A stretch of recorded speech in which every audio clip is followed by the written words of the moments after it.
music sounds really nice.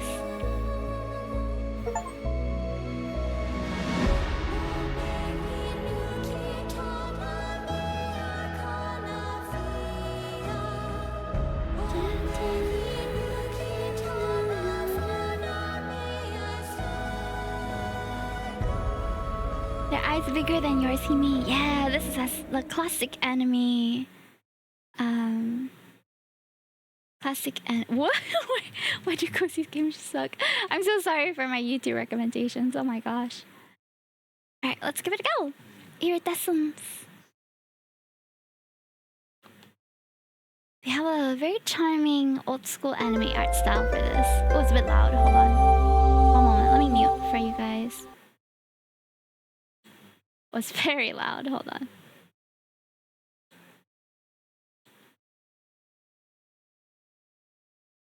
Okay, it's better now, right? Alright, let's go. Start our read through. Oh, if there's no voice, I guess I can voice it. Hey there, great to meet you. My name is... Ooh. Actually, you know what? I want to make sure you get it right, so let me spell it out.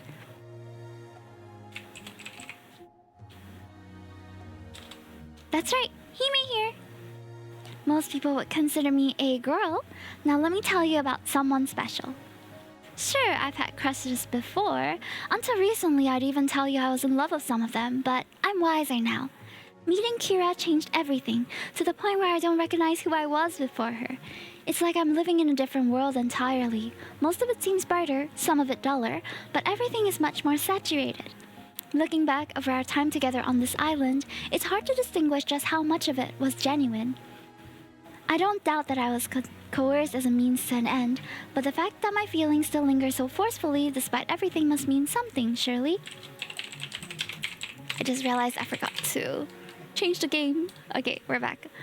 I don't doubt... Okay, sorry, this is difficult for me. Let me explain. I felt an instant connection the very second we locked eyes. It had caught me off guard and so little a time for me to realize it, but it had been love at first sight. I had been really close to someone previously, but I hadn't allowed myself to look at other girls as anything more than friends. But that first encounter with Kira meant that I couldn't hide from myself any longer. And I didn't want to, I just wanted her. And it went beyond a physical attraction. We often ended up passionately debating about the sun until the sun went down. Even when our views were opposed, I felt only warmth from her.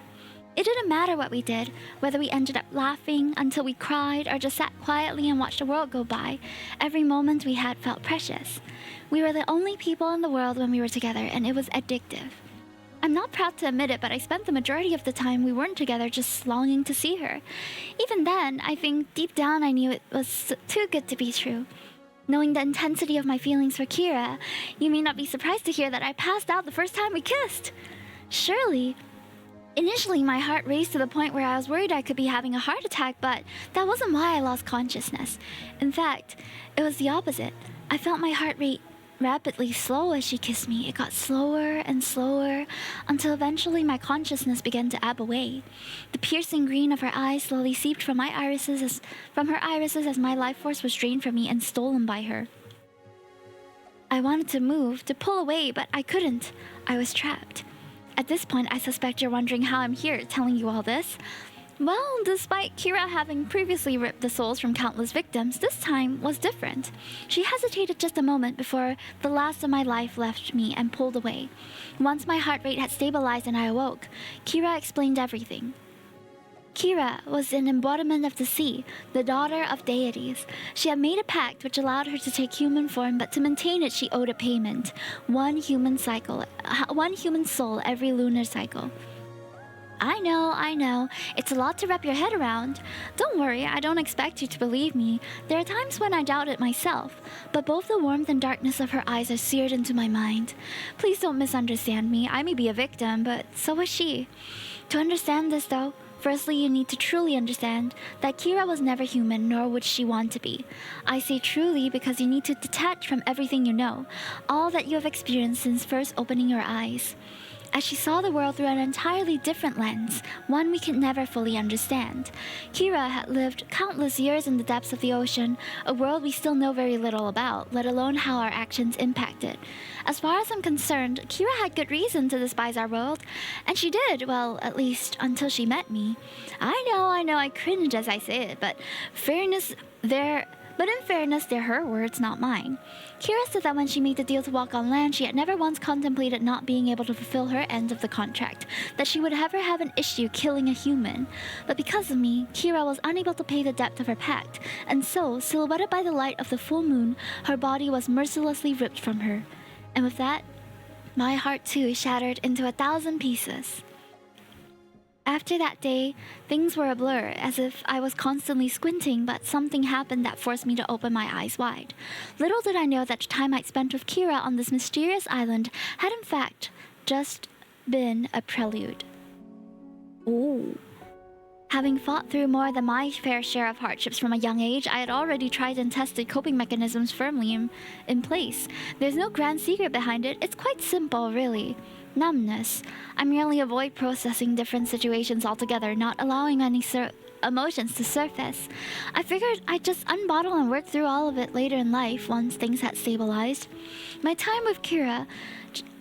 Oops.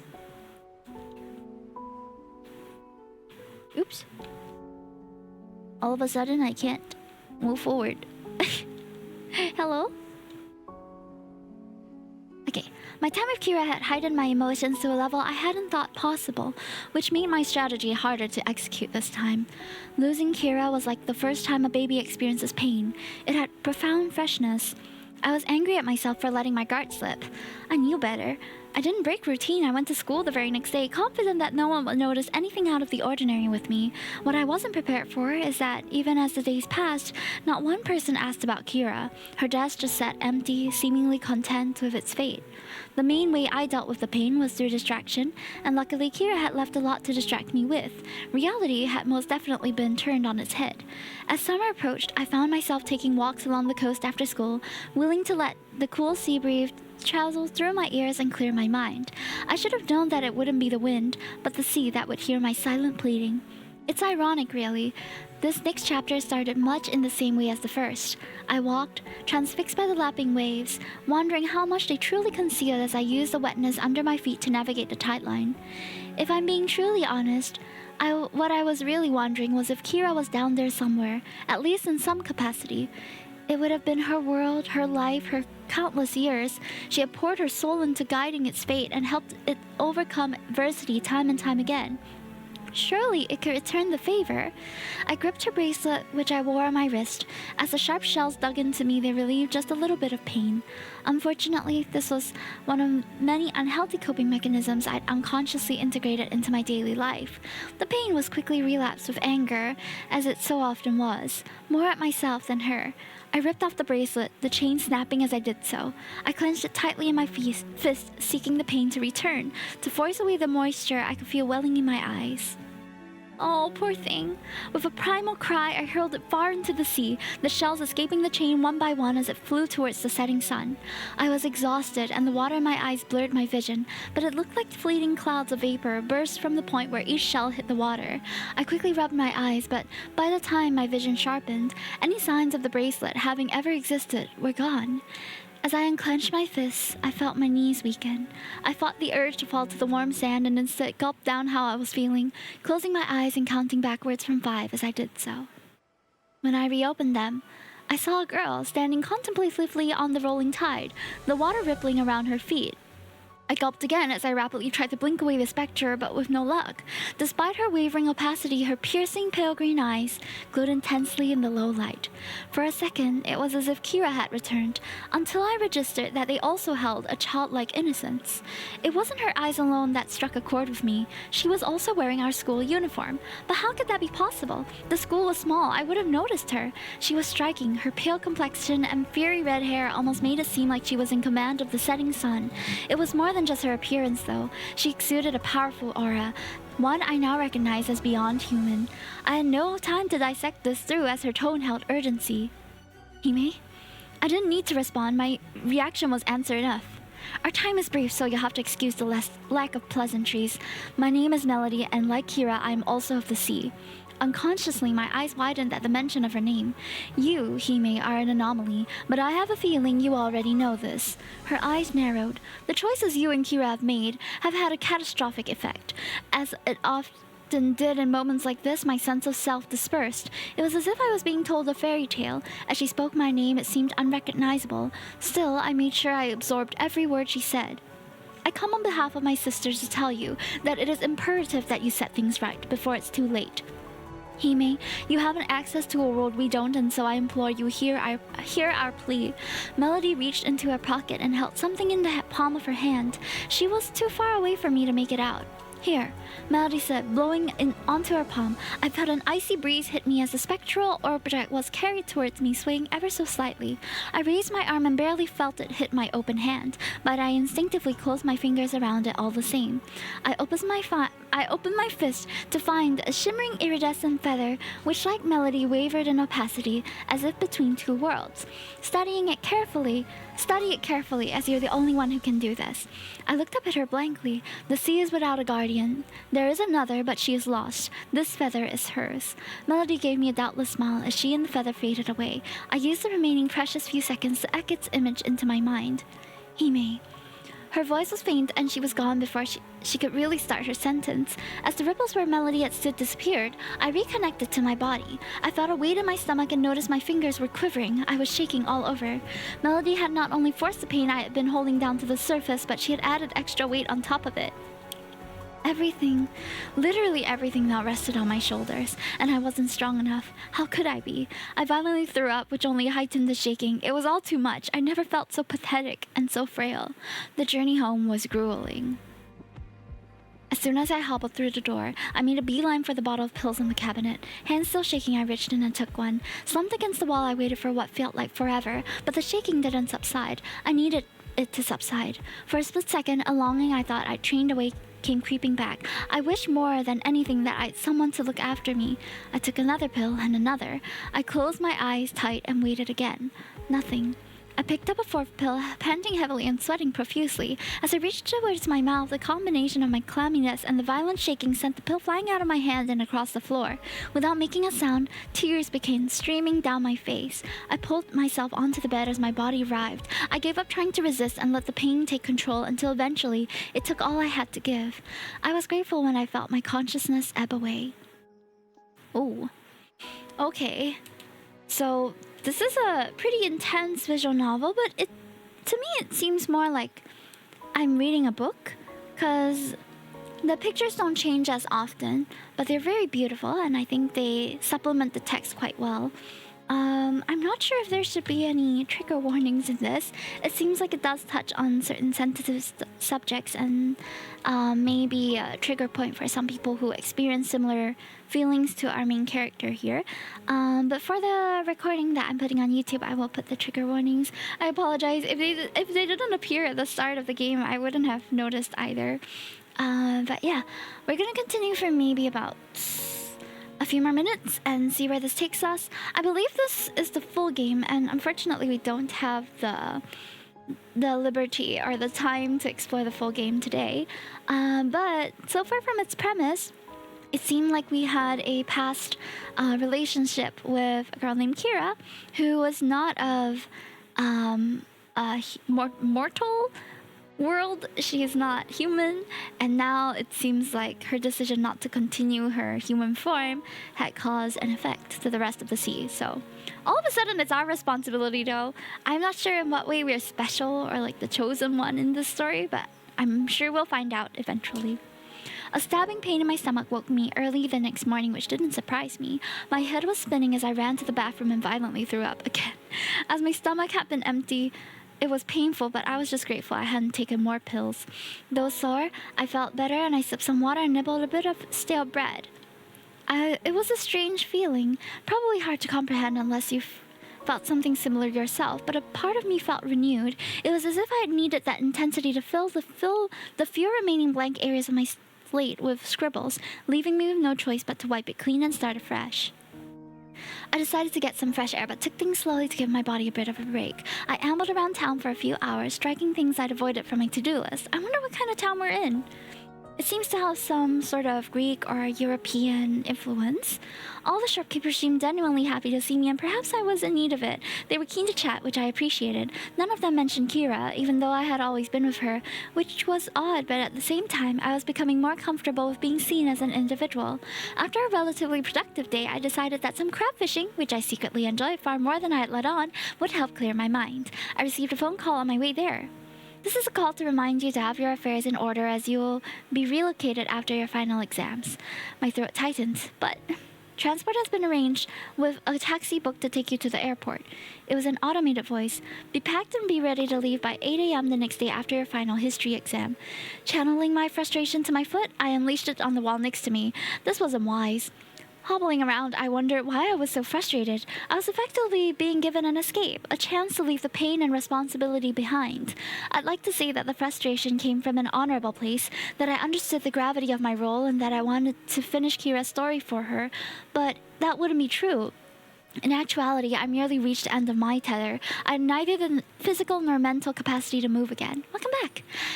It was never discussed openly, but I understood why I had been moved around my whole life. I didn't need to be told that I wasn't like everyone else. Believe me, I knew. Still, understanding the reason didn't make it any easier. I'd always vehemently stuck to the unspoken rules placed on me. I kept my head down and got on with things. I made a point of never drawing attention to myself. Kira was the one who approached me. She was the one who changed things. I'd wanted to keep my distance, but I couldn't. I just couldn't. I sat on the dock for what must have been hours, letting both time and my thoughts meander by. I was catching far fewer crabs than when I came with Kira. I wondered if her presence had drawn them in. I absentmindedly played with my phone as I considered my situation, gliding it back and forth across the weathered planks, making sure it didn't fall through the gaps. Just who is Melody? She must be connected to the bracelet somehow. Then it struck me. Something Kira had mentioned suddenly came back to me. She told me each of the shells on the bracelet belonged to a dear friend. Maybe one of them was Melody's? I froze as a gust of wind interrupted my thoughts. It sounded like it carried a single note with it, almost as if someone or something had flown past. We all constantly experience things that are out of the ordinary. The brain is good at brushing them off, keeping reality rigid. If something like that had happened previously, I probably wouldn't have given it a second thought, but my eyes had been opened. I was learning to listen more. Someone was trying to tell me something. I was sure of it. I unpaused and continued gliding my phone back and forth as I wondered how I'd even find the feather. The rhythm of the bumpy planks with the pauses of the gaps helped me think. Would I even have the time? The end of term was only a few weeks away, unless... I purposely tilted my wrist and felt a rush of satisfaction as my phone plopped into the water below. Out of sight, out of mind, I said, grinning triumphantly at the crabs. The smallest one, a hermit crab, 3 centimeters long at most, waved up at me, seemingly in response. I looked around to double-check that I was alone before giving him a little wave back. He stopped waving immediately and stood there motionless. This made me laugh a lot harder than it should have. Love you too, bud, I said affectionately. Right, on that note, we should probably all head home, eh? I rested the bucket on the side over some rocks. The larger crab scuttled out immediately, but my new buddy was steadfast. I tried gently prodding him in the right direction, but he defiantly retreated into his shell. As I pondered my next move, he sheepishly peered out. He looked over me and waved hopefully. I waved back with a single finger, which he responded by scuttling closer. Want to hang out for a little longer after, bud? Sleep over at mine? He was still waving, which I took it as a yes. I added some more seawater and a few rocks to the bucket before heading off. I chatted to Marvin, he looked like a Marvin, on the way back as he excitedly scurried around his holiday home. Come on, if I can fall in love with someone from the sea, is chatting to a crab really that odd? All jokes aside, I was grateful for the company, even if it was just one small step removed from talking to myself. I fell into a deep sleep that night, which was something I desperately needed. I felt a sense of peace when I woke up. Warmth emanated from the window. I buried my head under the duvet to try and delay my transition into the waking world. I let my eyes acclimatize to the filtered light before poking my head out to check the time. 10:23. I'd slept for almost 12 hours. Result: my body had definitely needed it. My symptoms were a lot more manageable when I was well rested. I looked over at the table to see how Marvin was faring, but he wasn't alone. I quickly darted my head back under the covers and heard the giggling of a little girl. Was I still dreaming? I squeezed my eyes tight before poking my head back out. I opened slowly. No, she was definitely still there. Hiya, I'm Ayasal. She chirped cheerfully. What's your name? Hime? I responded hesitantly. Well, it's nice to meet you, Hime. She chirped, still beaming. And this is Marvin, right? She pointed inside the bucket she was hovering over. I nodded matter-of-factly. Wait, how did she know his name? He says he likes the name and the bucket, but that you're a bit of a downer. He also says he's hungry. Hey! I was about to launch into 100 questions, but was promptly cut off. Let's go to the beach and catch him some brine shrimp. ISL said with a forceful look. Her expression didn't change. We can talk on the way. I went to the bathroom, splashed some water on my face, and absentmindedly threw on a t-shirt and a pair of shorts. ISL looked up from the bucket and smiled as I re-emerged. Ready? She asked, holding out her hand. I couldn't help but return her smile as I took it. I'm glad you like it, Doc Retro. Your voice makes me sleepy. Any chance you can narrate a book? Well, I'm not sure if I would have a suitable voice for that. The journey felt reminiscent of walking a dog. ISL was very energetic, constantly bounding ahead to take a closer look at something before running back, seemingly overjoyed and taking my hand. There was something very charming about her expression as she ran back. It was an accomplished, almost smug look, and it made me chuckle every time. It's okay. You don't have to be shy. I like questions. Okay then. How old are you? She put a finger over her mouth and looked up at the sky for a minute.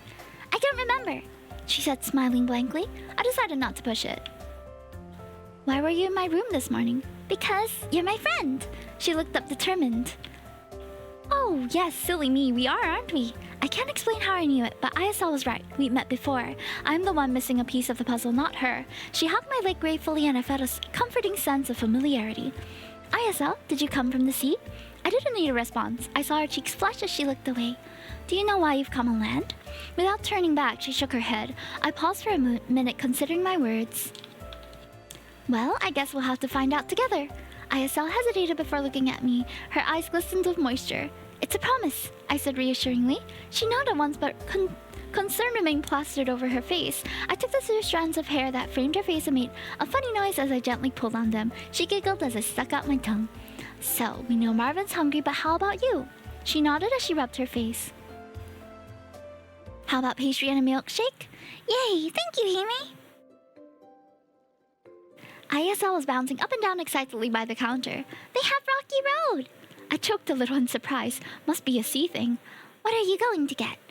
Good question. This place always has some great limited flavors, but I think I'll go with Butter Biscuit Bonanza. Good choice.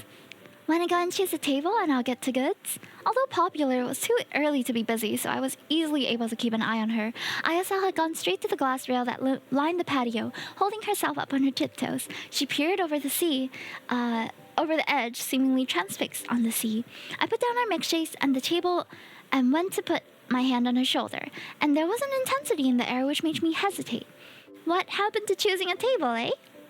She turned around sharply, her eyes glazed. ISL? The sea, it's... She whispered, barely audible. Color slowly returned to her face as she watched my expression blankly. Her expression shifted to embarrassment when she realized what had happened. I mean, can we drink them on our way to the sea, please? She stuttered, cheeks flushed. ISL. I started, but she cut me off. Please call me Aya. I want to start fresh. She didn't sound like a child in that moment. I was taken aback, but tried not to show it.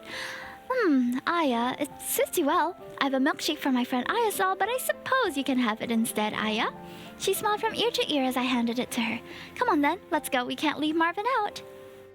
I surveyed my limited edition milkshake excitedly, wondering where to start.